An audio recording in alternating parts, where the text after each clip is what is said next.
One piece chapter 1174 release हो चुका है और आज हम इसी चैप्टर को पूरी डिटेल में समझेंगे। और आप देख रहे हो अनिलोक। अगर आपने अभी तक मेरे चैनल को सब्सक्राइब नहीं किया है तो सब्सक्राइब कर दीजिए। बात करते हैं हम अपने कवर पेज की, जिसमें लिखा हुआ है the strongest being in the world. क्या ये लोकी के लिए बोला जा रहा है, ये लूफी के लिए? और इस क्वेश्चन का आंसर सिर्फ ओडा सेंसेई ही जानते हैं। तो स्टोरी वहां से स्टार्ट होती है जहां से पिछला चैप्टर खत्म हुआ था। हार्बर के पास खड़ा हुआ शिप डिस्ट्रॉय हो चुका है और वहां के जो सी क्लाउड्स है उनमें भी बड़ा सा होल हो चुका है और शिप के डिस्ट्रॉय होने के कारण एल्बाब से बाहर जाने का कोई रास्ता नहीं बचा है। और यह सब देखकर सोमर खुद पागल हो गया है। सोमर कहता है वो जो ड्रीम डीमन था उसने पूरा प्लान बर्बाद कर दिया है। सोमर कहता है अगर मैं रोक पाता गनको की एरो की पावर तो शायद वो बच्चे बच जाते और हमारा प्लान अभी भी सक्सेसफुल हो सकता है, पर मैं गनको की पावर रोक ही नहीं पा रहा हूँ और गनको मुझे सुन नहीं सकता है क्योंकि उसके बॉडी के अंदर अभी भी इमूसामा है और अगर ऐसा ही चलता रहा तो हमारा प्लान जल्दी ही बर्बाद हो जाएगा। गनको की एरो के पावर के कारण बच्चे अभी भी बस चलते जा रहे हैं और हार्बर की ओर बढ़ रहे हैं।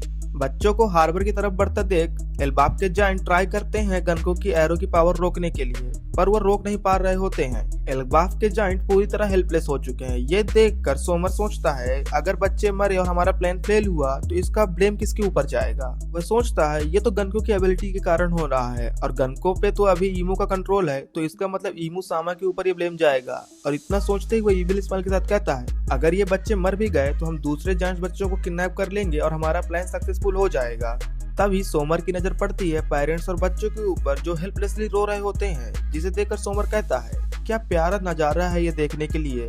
तभी एक जॉइंट ट्राई करता है अपने वेपन से गनको का एरो तोड़ने का। उसे देखकर बाकी दूसरे जॉइंट्स भी ऐसा ही करने लगते हैं, पर दूर खड़ा सोमर ये देखकर कहता है तुम सब पागल हो, अगर ये इतना ही आसान होता तो मैं इसे पहले ही रोक देता। इतना कहकर सोमर हंसने लगता है। सीन शिफ्ट होता है, हम देखते हैं बच्चे आपस में बात कर रहे होते हैं, कह रहे होते हैं कि मुझे अपने पेरेंट्स के साथ ज्यादा अच्छे से बिहेव करना चाहिए था पर हमने नहीं किया और शायद इसीलिए हमको ये सजा मिल रही है।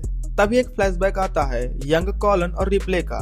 फ्लैशबैक में हम देख सकते हैं रिप्ले कॉलन को डांट रही होती है क्योंकि उसने अपना होमवर्क नहीं किया है, खाना प्लेट में छोड़ दिया है और एक कमजोर बच्चे को उसने परेशान किया है। रिप्ले कॉलन को समझाते हुए कहती है तुम इतने स्ट्रांग हो इसका मतलब ये नहीं कि तुम कमजोर बच्चों को परेशान करो, तुम्हें तो उनके साथ प्यार से बिहेव करना चाहिए और उन्हें प्रोटेक्ट करना चाहिए।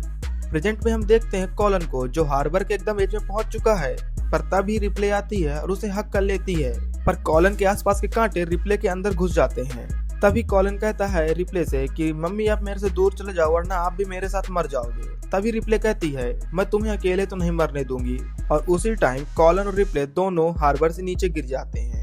कॉलन और रिप्ले को देखकर सभी जायंट्स अपने अपने बच्चों को हक करते हैं और उनके साथ हार्बर से नीचे गिर जाते हैं। दूर खड़ा सोमर्स ये सब देख रहा होता है। रिबेल स्माइल के साथ कहता है ये सारे पेरेंट्स कितने ज्यादा बड़े बेवकूफ हैं, अपने बच्चों के लिए अपनी जान दे रहे हैं। सोमर्स उनकी फीलिंग्स को पॉइंटलेस बताता है। सोमर्स दोबारा से हंसते हुए कहता है इसी नजारे को तो हम कहते हैं एकदम ही बेकार की मौत। तभी पूरा एल्बाब हिलने लगता है और सुनाई देने लगती है ड्रम्स ऑफ लिबरेशन की आवाज। कॉलन कहता है ये सब क्या हो रहा है। तभी हम देख सकते हैं ये कोई और नहीं लूफी है जो गियर 5 में ट्रांसफॉर्म हो चुका है और वह ट्रांसफॉर्म होकर अपने पेट को इतना बड़ा कर लेता है ताकि वह सभी को सेव कर सके। तभी एल्बाब के ऊपर के पार्ट में बिजली कड़कने लगती है और बर्फ गिरने लगती है। जायंट से देखकर कंफ्यूज हो जाते हैं और कहते हैं ये क्या हो रहा है। तभी अगले पैनल में हम देख सकते हैं लूफी की हार्ट बीट के साथ ड्रम्स ऑफ लिबरेशन भी बज रहे हैं। तभी जारुल को एक प्रोफेसी याद आती है जो कि हार्ले ने की थी। वो कहता है कि एक दिन एल्बाब में स्नो गिरेगी और थंडर भी होंगे जिसमें से एक कोलोसल बीस्ट निकलेगा और वही होगा हमारा सन गॉड नीका। जारुल वो प्रोफेसी याद कर समझ जाता है कि ये कुछ और नहीं वही दिन है और हमारा सन गॉड नीका आ चुका है।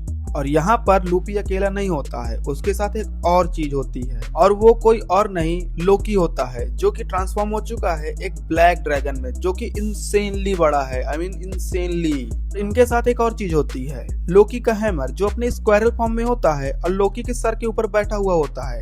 इस पैनल में हम देख सकते हैं सन गॉड नीका को, एक ब्लैक ड्रैगन जो कि इंसेनली बड़ा है और एक हैमर जो कि अपने आप को ट्रांसफॉर्म कर सकता है स्क्वायरल में, और ये सिर्फ वन पीस में ही पॉसिबल है। तो दोस्तों यहीं तक था chapter 1174 the strongest being in the world. अब आपको क्या लगता है ओडा सेंसेई ने किसके लिए बोला है? क्या ओडा सेंसेई ने ये लूफी के लिए बोला है जो कि सन गॉड नीका में ट्रांसफॉर्म हो चुका है, या फिर लोकी के लिए जो एक ब्लैक ड्रैगन है और इंसेनली बड़ा है? आपको क्या लगता है ये मुझे कमेंट में बताना। और अगर वीडियो पसंद आई हो तो वीडियो लाइक कर देना ताकि मुझे मोटिवेशन मिलता रहे ऐसे ही चैप्टर एक्सप्लेन करने का, और चैनल सब्सक्राइब कर देना। तो मिलते हैं अगली वीडियो में, तब तक के लिए बाय बाय।